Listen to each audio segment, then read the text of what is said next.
अधिकारी महाशय साहब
অত্যন্ত খুশি যে 20 বছর ধরে বাসন্তী মায়ের আরাধনা এই মধ্য চৈতল গ্রামবাসী বৃন্দের উদ্যোগে হয়ে আসছে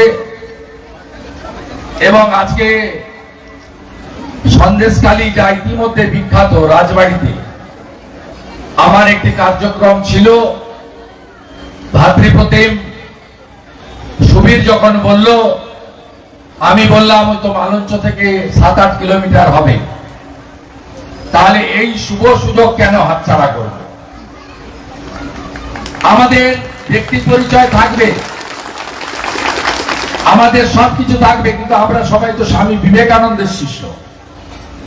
স্বামীজি আমাদের শিখিয়ে গেছেন যে তুমি গর্ব করে বলো আমি হিন্দু। স্বামীজি আমাদের শিখিয়ে গেছেন নিজ ধর্মের প্রতি আস্থাশীল, অপর ধর্মের প্রতি শ্রদ্ধাশীল। এত সংযমী এবং এত সহ্য শক্তি আর কোন ধর্মের নেই যা আমাদের সনাতনীদের মধ্যে আছে। সব অত্যাচার আমরা সহ্য করি মুখ। তাই আজকে সনাতনীদের উদ্যোগে এই আয়োজনে এসে মাকে আরতি করলাম, মায়ের চরণে পুষ্পার্ঘ্য দিলাম, কপাল চন্দনে চর্চিত করলাম, দণ্ডবত প্রণাম করলাম এবং মায়ের আশীর্বাদ গ্রহণ করে অশুভ শক্তি বিনাশ করে শুভ শক্তি উত্তরণের জন্য নিষ্ঠাবান রাষ্ট্রবাদী হিসেবে কাজ করার শপথ গ্রহণ করলাম। উপবিষ্ট তাপসদা আমার বর্ষিয়ার নেতা, রাষ্ট্রবাদী প্রচারক, চাকরি ছেড়ে যিনি রাষ্ট্রবাদী প্রচারক হিসেবে কাজ করছেন। ডাক্তার অর্চনা মজুমদার রেলে বড় চাকরি করতেন, 1 লক্ষ টাকা বেতন পেতেন। তিনি রিজাইন করে এই কাজ করছেন। অন্যান্য অনেক ভাইরা বন্ধুরা আছেন, সকলের নাম না বলে সম্মানিত মঞ্চ। আমি শুধু আমার সনাতনীদের বলবো, মোবাইলে আমরা অনেক কিছু দেখি, বই পড়ার অভ্যাস তো চলে গেছে,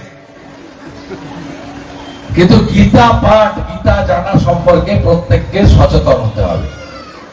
সবকিছুর মধ্যে গীতা পড়তে হবে, যেখানে বলা আছে বহুজন সুখায় বহুজন হিতায়। বাড়িতে তুলসী মঞ্চ স্থাপন করা, শঙ্খ বাজানো, দীপদান করা, অনেক কিছু পাওয়ার আনন্দ থাকবে। অনেক কিছু না পাওয়ার যন্ত্রণা থাকবে। ধর্মের সঙ্গে কখনো সমঝোতা করবেন না। গীতাতে বলা আছে, ধর্ম রক্ষতি রক্ষিত। এই কাজটা আপনাদের করতে হবে। কোথায় যাবেন? কোথায়? ইসলাম ধর্মের 55টা দেশ আছে, খ্রিস্টানদের অনেক দেশ, বুদ্ধিস্টদের একাধিক দেশ আছে। আপনার আছে দেশ ভারত ছাড়া? কোথায় যাবেন? বাংলাদেশ, পাকিস্তান? ইচ্ছা আছে যাওয়ার? একবার তো উদ্বাস্তু হয়েছেন, ইচ্ছা নেই তো? তাহলে ভারত মাকে হৃষ্ট পুষ্ট বলিষ্ঠ করতে হবে এবং আরাধ্য দেবী হবেন আমাদের ভারত মাতা। তাই ভগবান পুরুষোত্তম রামচন্দ্র মহারাজ অসুরকে নিধন করার জন্য 108টি পদ্ম ফুল দিয়ে মায়ের পুজো করেছিলেন এবং পুজো করেই তিনি অসুরকে নিধন করেছিলেন। আসুন মায়ের সুবাসিস আমাদের উপরে বর্ষিত হোক এবং আমরা রাজ্যের দেশের সমস্ত অশুভ শক্তিকে বিনাশ করে শুভ শক্তির উত্তরণ ঘটাই। আর ধর্ম নিরপেক্ষতার মানে সনাতনীদের ছোট করা না। আমরা খুব কষ্টে আছি জানেন তো পশ্চিমবঙ্গে। আমি আর কথা বাড়াবো না, সামনে নির্বাচন আছে, সমাজদার কা তো ইশারায় কাফি হয়। আপনারা খুশি হয়েছেন তো? 500 বছরের স্বপ্ন পূরণ হয়েছে অযোধ্যায়। খুশি হয়েছেন? কতজন সনাতনী শহীদ হয়েছে জানেন? নতুন ছেলেরা বোনেরা জানেন আপনারা? 85 বার যুদ্ধ হয়েছে রামচন্দ্রের জন্মভূমিকে উদ্ধার করার জন্য।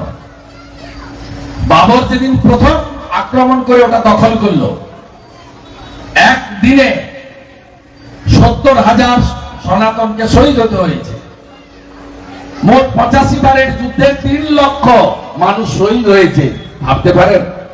তারপরে শান্তিপূর্ণ উপায়ে সুপ্রিম কোর্টের নির্দেশে অযোধ্যার রাম মন্দির আমাদের স্বপ্ন পূরণ হয়েছে। কেউ জীবদ্দশায় ভেবেছিলেন যে আমার জন্মের সময় ভগবান রামচন্দ্রের মন্দির আমি দেখে যাব? কেউ ভাবেননি তো? এখানে যারা আছেন অযোধ্যা দর্শন করেছেন নাকি? করেছেন?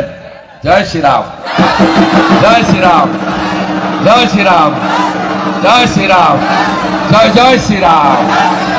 পরিশেষে মায়ের প্রতি আমার অর্ঘ্য। বাসন্তে রূপচরিতে সর্বশত্রু বিনাশী, রূপম দেহি জয়ং দেহি যশো দেহি দিশো জয়ী। মা যেন শক্তি দেন, পশ্চিম বাংলার সব অসুরকে যেন মা নিধন করতে পারি। ভালো থাকবেন।